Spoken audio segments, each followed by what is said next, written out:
Të gjithë këta qytetarë po presin për të marrë viza gjermane, por të pakt janë ata që terminin për aplikim e caktuan vetë.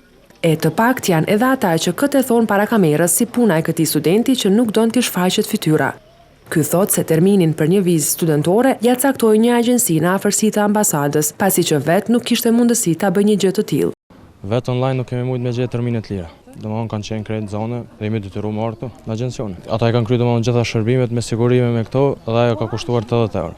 Se caktimi për një termin për vizë studentore është bërë problem, tregon edhe kjo nën përvojën e vajzës së saj një ditë më parë. Shtypore agjencionit rreth ambasadës. Veç djerë u takuva me të, tha me lëpën thanë 150 euro, tha ma bo terminin fillim të korrikut, se tjerat ishin në zonë. E ky student i cili e kishte caktuar vetë terminin në fillim të këtij viti, thotë se kësi fati nuk ishte edhe një kushëri i tij. A ardhë, nuk e di qysh e tek e sene, ka pagu diçka dhe ka marrë terminin. Sa ka pagu? Po më duket 250 euro. Një tjetër student thotë se u detyrua të paguaj 80 euro për terminin e shërbimet të tjera në një agjenci, pasi që nuk kishte zgjidhje tjetër. Kom caktu për 10 maj, jam marrë në 10 maj. Pse ti kanë lyp 80 euro?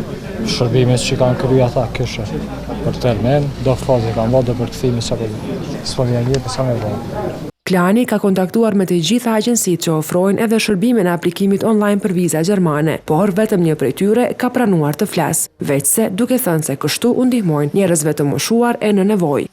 Dikush për shembull që është më i vjetër që ka nevojë me ndihmë, vjen edhe na i ndihmojnë, në bazë terminit tani ja plotësojmë na dokumenta, bëjmë sigurime shëndetësor, formular, fotografi biometrike. Mirë po, kjo pronare agjencie mohon se ndan termine edhe për studentët. Ka bo vaki, burri na valon flajtë, mu e djalin ka orë syre me rruq çdo termine, e tjetre deri sa 200 euro. Çfarë më bën tani, no? Një javë më parë, Klan Kosova ka raportuar për shitjen e termineve për viza studentore, duke intervistuar një prej shitësve të këtij rjeti. Ai ka pranuar se ka kohë që e ushtron këtë veprimtari me ndihmën e prindërve të cilët i ka të punësuar në ambasadën gjermane. Por në këtë përfaqësi diplomatike të Berlinit kanë mohuar se kanë dëshmi për vërtetësinë e këtij fenomeni.